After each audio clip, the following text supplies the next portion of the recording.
नमस्कार। Between the lines with निरुरंजन में आपका स्वागत है। आज हम बात करेंगे केरल की, और केरल में अमित शाह का जो पूरा प्लान है वो बाहर आ गया है। किस मुद्दे पे चुनाव होगा, क्या वहां भगवा फहरा पाएगा? आज तक केरल में भाजपा के लिए खाता खोलना मुश्किल हो गया था। 2016 में एक विधायक जीत गए थे केवल, 2021 में वो भी नहीं, और 2024 में एक एमपी। लेकिन प्लान बड़ा है। क्या है, किस मुद्दे पे खेलेंगे, इस चीजों को हम समझने की कोशिश करेंगे। लेकिन उसके पहले आपसे अनुरोध है कि आप हमारे चैनल को सब्सक्राइब कर लीजिएगा, बेल आइकन बटन दबाइएगा ताकि आपको वीडियो तत्काल मिल सके, और कमेंट जरूर कीजिएगा क्योंकि आपके कमेंट से नई जानकारी मिलती है, नए पर्सपेक्टिव मिलते हैं और खबरों के नए आयाम खुलते हैं। तो दरअसल आज अमित शाह केरल की यात्रा पे थे। अमित शाह मतलब हर चीज संभालते हैं। गृह मंत्रालय में कल उन्होंने इनकोड की बैठक की और तमाम चीजें करते रहते हैं। और 30-31 को आपने देखा था कि पश्चिम बंगाल में थे और वहां की रणनीति बिल्कुल फाइनल की, कैसे लड़ेंगे। उसके बाद वो तमिलनाडु में 4-5 दिन बाद थे, वहां की रणनीति फाइनल की, और आज वो केरल में थे और केरल की रणनीति फाइनल हो गई है। उनके दो कार्यक्रम थे। एक तो अभी जो वहां पे दिसंबर में स्थानीय निकायों के चुनाव हुए हैं, उसमें भाजपा को बड़ी जीत मिली है। वैसे तो एलडीएफ के कम हुए हैं, और जो यूनाइटेड डेमोक्रेटिक फ्रंट जो है, यूडीएफ, जो कांग्रेस नेतृत्व वाला है, वो ज्यादा मिला है। लेकिन भाजपा को जब वोट शेयर मिला है वो उत्साहित करने वाला है, और उसको लेके उन्होंने पूरा प्लान सामने रखा है। वो प्लान कितना सही होगा, कितना नहीं होगा, चुनाव के बाद दिखेगा, क्योंकि अप्रैल में चुनाव होना है। केवल 3 महीने का वहां समय बचा हुआ है। और जो पूरा प्लान उनका है, उसके केंद्र में जो है वो कई चीजें उसमें है, लेकिन केंद्र में सबरीमाला मंदिर है। सबरीमाला मंदिर, आपको ध्यान होगा कि कैसे 2018-19 में, जब 2016 में बीजेपी की सरकार बनी थी, तो एक पूरी की पूरी मुहिम उसके खिलाफ चलाई गई थी। और वहां पे कि महिलाओं के प्रवेश को लेकर के था, वहां उम्र की पाबंदी है महिलाओं के प्रवेश पे, और सुप्रीम कोर्ट तक मामला आया था। पूरा हंगामा पूरे देश में मचा था। अब वो नई चीजों के लिए चर्चा में है, क्योंकि वहां पे सोने की चोरी हुई है। एसआईटी जांच कर रही है। उसने मुख्य पुजारी जो वहां के हैं उसको अरेस्ट किया है। कई जो त्रावणकोर देवासन बोर्ड है, जो सबरीमाला की देखरेख करता है, उसके पदाधिकारी भी अरेस्ट हुए हैं। हाईकोर्ट मॉनिटर भी कर रहा है उस चीजों का।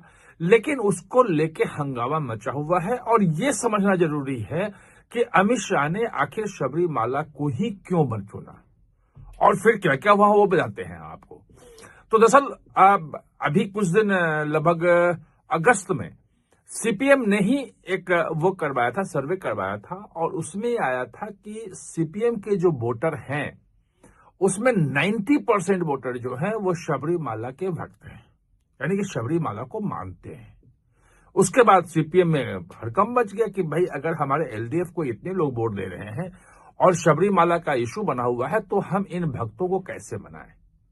तो उन्होंने 20 सितंबर को एक ग्लोबल अयप्पा संगमम करवाया, एक समिट करवाया। अयप्पा भगवान की मूर्ति है वहां पे, उन्हीं की पूजा होती है सबरीमाला में, तो वो एक करवाया। लेकिन उसी बीच में वहां पे सोने की चोरी की घटना आई।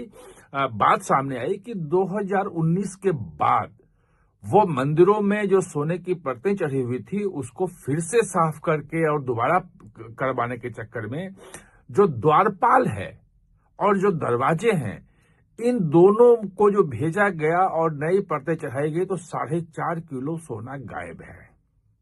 एसआईटी ने कहा कि यही नहीं हुआ है। वो दरअसल 1999 में विजय माल्या ने 30 किलो सोना दान किया था, और उस सोने से परतें चढ़ाई गई थी, और अंदर जो मंदिर का गर्भगृह है, मंडपम जो है, वहां भी सोने की परतें चढ़ाई गई थी। और एसआईटी ने कहा कि वहां भी बड़े पैमाने पर गड़बड़ी हुई है, और कैसे चेन्नई का है, कर्नाटक का है, वो पूरा खुल के रखा है। जो अमित शाह ने कहा वो ये कहा कि ये जो एफआईआर हमने पढ़ी है, होने का एफआईआर पढ़ी, और एफआईआर में सीपीएम ने बड़े लोगों को बचाने का काम किया है। कि कैसे बड़े लोगों को बचाया जाए, और वहां मांग भी उठ रही है। अब जो राजीव चंद्रशेखर हैं, वहां प्रदेश अध्यक्ष हैं भाजपा के, उनका भी बयान आ चुका है कि कैसे वहां पे मौजूदा जो धार्मिक मामलों के मंत्री हैं विजन सरकार में, जो जिनके देखरेख में आता है, जो मौजूदा वाले हैं वो, और इसके पहले जो विजन सरकार का जो पहला कार्यकाल था 16 से 21 वाला, उसमें भी जो मंत्री थे, क्योंकि उन्हीं की इन दोनों मंत्रियों के बिना नहीं हो सकता है। इन लोगों ने भी, इनकी मिली भगत है, इनको इस्तीफा भी देना चाहिए और इनके खिलाफ कार्रवाई भी होनी चाहिए। और विजन सरकार उनको बचा रही है। अमित शाह ने आज कह दिया कि ये सचमुच में यही कर रहे हैं।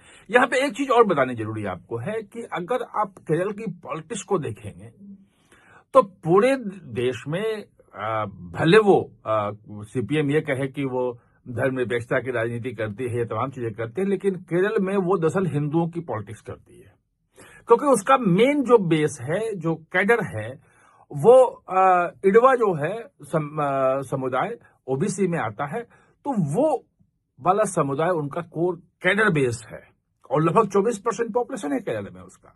उसके बाद बड़ा जो है पॉपुलेशन आता है मुस्लिम का, लेकिन मुस्लिम जो पॉपुलेशन है वो है इंडियन यूनियन मुस्लिम लीग जो है, जो यूडीएफ का कांग्रेस के साथ है, उसको वोट मुख्य तौर पे जाता है। और 15-16% वोट जो है वो आप लगा लीजिए इसका है नायर समुदाय का है। वो नायर समुदाय का वोट जो है वो 15-16% नायर समुदाय का भी है, वो जो कांग्रेस को मुख्य तौर पे जाता था, कुछ उनको भी जाता था सीपीएम को, और उनके वाला जो गठबंधन है एलडीएफ उसको, और 15-16% ईसाई है जो मुख्य तौर पे मैं कह रहा हूं वो जाता रहा है, वो कांग्रेस को जाता रहा है। इस बार वहां खेल खत्म है। जो अमित शाह ने बताया, वो अमित शाह की बात को आप समझिए। उनका कहना था कि भाई 2014 में देख लो, हमारे पास भाजपा को वहां पे लोकसभा का जो इलेक्शन हुआ था उसमें केवल 11% वोट मिले थे, और 2019 में वो 16% चला गया, और 2024 में जो इलेक्शन हुआ उसमें 20% वोट मिला। लगभग यही वोट जो है वो अभी इस बार जो लोकल बॉडी का इलेक्शन हुआ है, स्थानीय निकाय चुनाव हुए हैं, उसमें भी यही वोट परसेंटेज है। यानी उनका कहना था अमित शाह कि भाई अगर ये स्थिति आप देखो तो कई राज्यों में हम इसकी ऐसी स्थिति में सरकार बनाने की में पहुंच गए हैं। 20% के बाद 30% और 40% वोट पहुंचने में कोई समस्या नहीं होती है। ये अमित शाह ने कहा, और उन्होंने उदाहरण दिया कि त्रिपुरा में तो हमारे एक भी एमएलए नहीं था, सरकार बनाए और 2 बार से बना रहे हैं। मणिपुर में एक भी एमएलए था, हम 2 बार से सरकार बना रहे हैं। आसाम में उन्होंने कहा कि हमारे पास केवल 2 सीटें थी 2016 में, 16 के पहले 16 में तो सरकार आ गई थी, वहां पे सर्बानंद सोनोवाल मुख्यमंत्री बन गए थे, और हम वहां 2 बार से सरकार बना रहे हैं। उत्तर प्रदेश में कहा कि हमारे पास तो केवल 25 सीटें थी, 400 की विधानसभा है, और 2 बार से सरकार आ रहे, तीसरी बार भी बनाने वाले अगले साल चुनाव वहां पे है। तो यहां भी ये मत देखिए कि हमारे पास कम है, और पूरी रणनीति उनकी जो है अयप्पा जो है, यानी सबरीमाला के आसपास जो हिंदुत्व की पॉलिटिक्स है उसके सेंटर में आ रहे हैं। और एक और महत्वपूर्ण बात उन्होंने की कि उन्होंने कहा कि हमारी जो राजनीति होगी वो किसी से नहीं होगी, हम सबको समान रूप से देखेंगे, न हम हिंदू की बात करेंगे, न मुस्लिम की बात करेंगे, और न ईसाई की बात करेंगे। सभी धर्मों का समान रूप से आदर और सब कुछ करेंगे।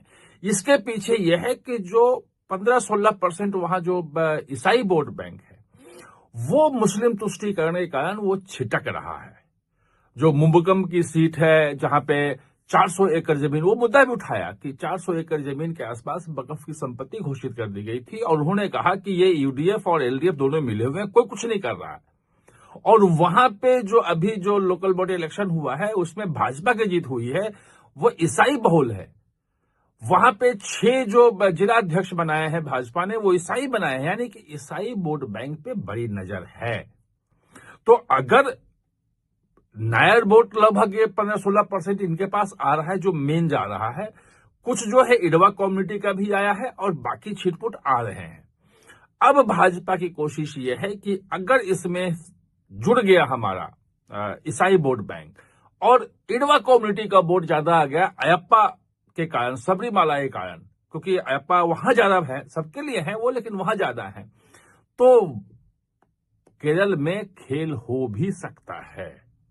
वैसे बहुत उम्मीद नहीं है, अमित शाह की अपनी रणनीति है, 2-3 महीने का समय है। अंतिम में पहले कहा जाता है कि पीछे चल रही है भाजपा, पीछे चल रही है, अंतिम समय में 1 महीने में पूरा वो खेल बदल सकते हैं। तो अभी जो सामने आ रहा है वो यही कॉन्फिडेंस के साथ आज उन्होंने कार्यकर्ताओं को, जो नए जीते हुए थे उनको केरल में यही कहा कि सरकार बन रही है। बाकी चीजें और खुलती रहेंगी जैसे वैसे हम आपके पास आएंगे। आप हमारे साथ जुड़े, इसके लिए बहुत बहुत धन्यवाद। और हाँ, चैनल को सब्सक्राइब करना ना भूलें, इसका बेल आइकन दबाएं ताकि नया वीडियो कोई भी आए तो उसका नोटिफिकेशन समय पे आपको मिल जाए।